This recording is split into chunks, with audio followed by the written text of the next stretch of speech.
Hi. So I thought I might share a little bit about my personal story about where Retro Christo is going and where it's been and what's happening right now. It's been very odd and I suppose rather interesting and intriguing to see where God's taking us. This is my backyard. You can see there's rather a lot of junk. A noisy air compressor that I just turned on.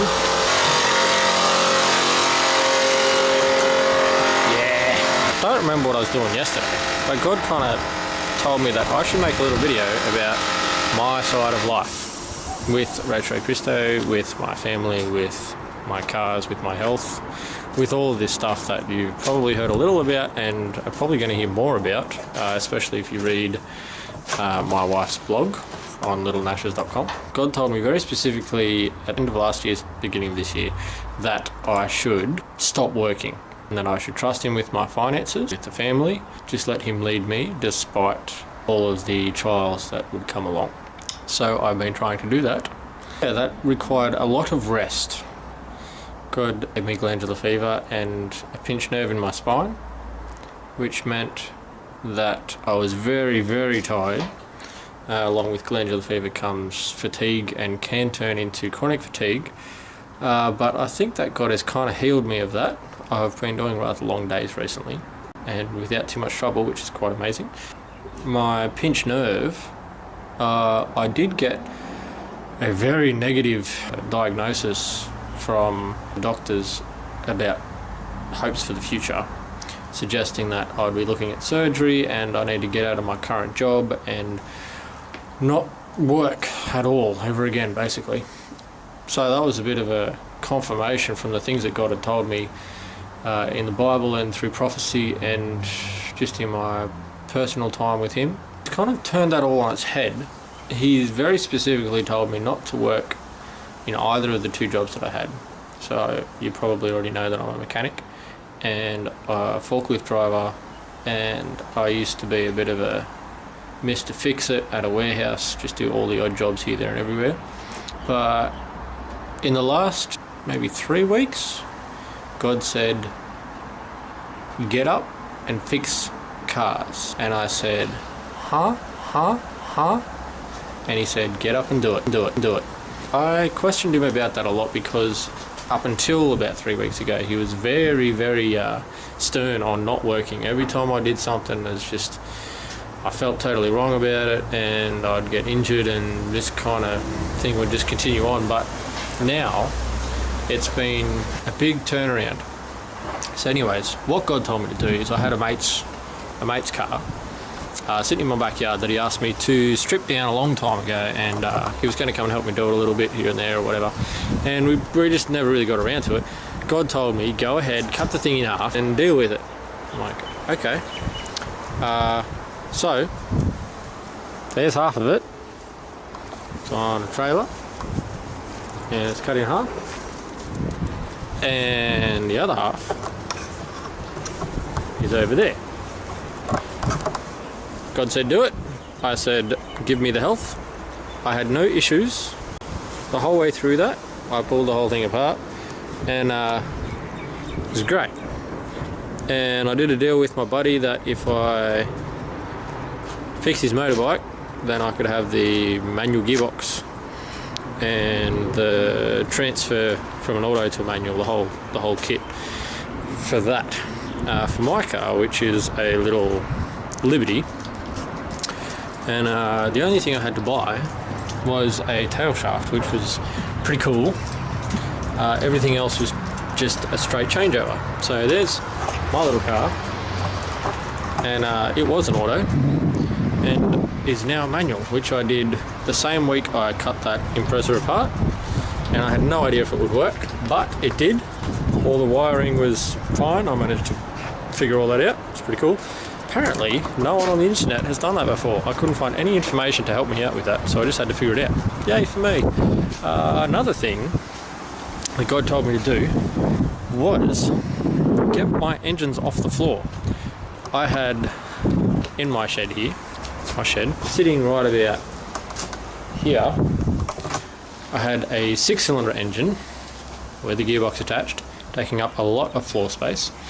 And if you want to move an engine, you either got to be really strong or use an engine crane, which takes a lot of time, or have like 50 people help you out or something. So God said, take your Celica engine, which was in my Corona, which I've had since shortly after I had my son. We used it as a 4-door family car because my wife didn't want a 2-door, getting the kids in and out the back seat all the time. I didn't mind, but that's another story. This is my little Corona. Just after I got it, the engine blew up on my way to Dubbo, and on the way back, we got stuck. So I had to take the engine out of the Celica, which was the same type of engine. Because it blew up, we needed the 4-door instead of the 2-door. So I decided to change it so that we could still use the 4-door. And it's been in there ever since. But now my 6-cylinder I've managed to put in there with the gearbox attached, etc. And my plan is I want to get that thing running with all the computerization, etc. that didn't come standard in that car, and get it engineered and blah blah blah, and fix it all up, and that way I know that I can do that, which is something that I've always wanted to do.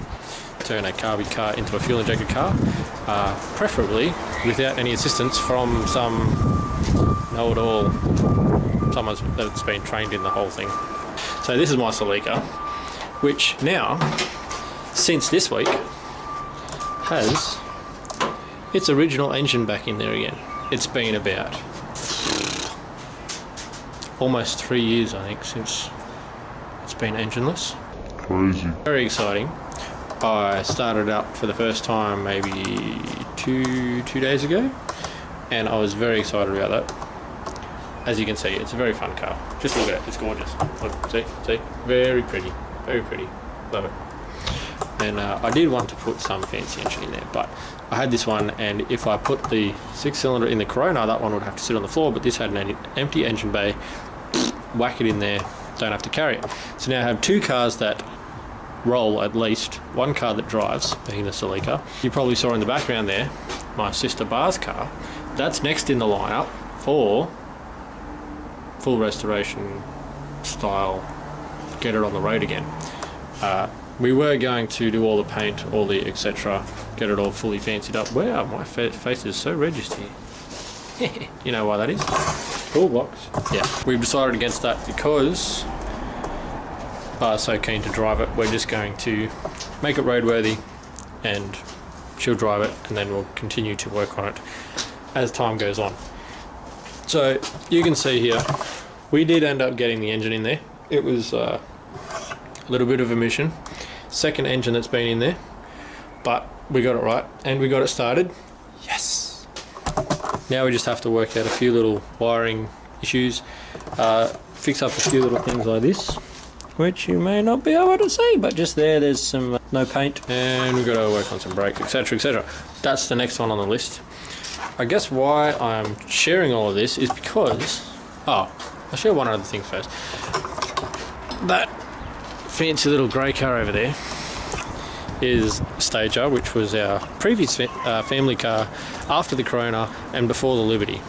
Yeah, I did a lot of stuff on this. It's got one of them fancy Skyline engines, RB25 turbo.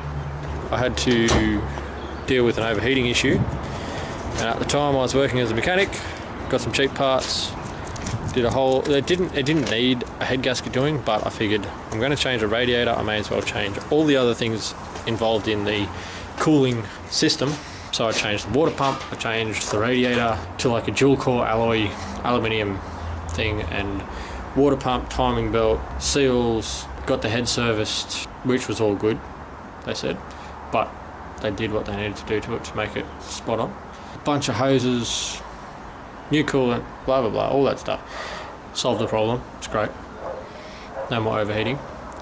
And that was a great family car. Now God's told me to stuff all of our stuff into that car from the shed, which is a little bit messy, so that we can move, which is happening within 3 weeks. We have to be out of this house by the 17th of July.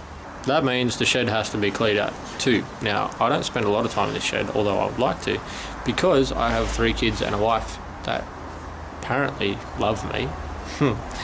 and it's very nice to spend time with them and to make their lives easier, helping them with cleaning the house or playing or getting chores done or looking after the kids so Ash can have a break or whatever. That is often more a priority for me than working on cars. And also working on cars can often require money, which is an interesting point too. All of the stuff I've done recently on engine transfers and whatever has not cost me a cent.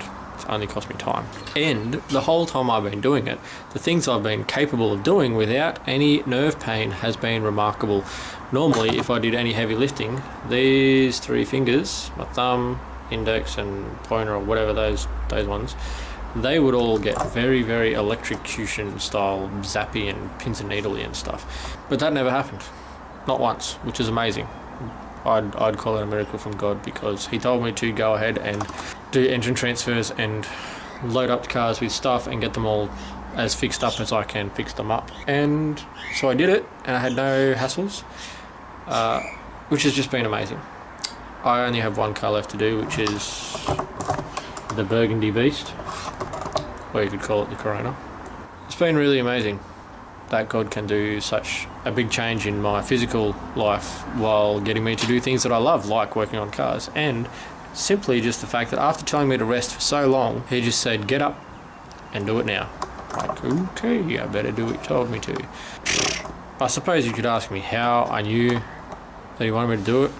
I haven't felt pressure to work on my cars for years and years and years. Usually it's the other way around. I feel like I shouldn't be doing stuff on my cars because it takes away from family time, it takes away from Retro Cristo practice and recording and blah blah blah, it takes away from church time. But this time around, I just felt an absolute urgency to get on to working on particularly that Impreza, and from there I felt an urgency to work on my Liberty and get that manual transfer done, which I don't really understand why, especially as now, the position God's put us in, we don't have finances to register that car, so it's sitting there unregistered, unable to use.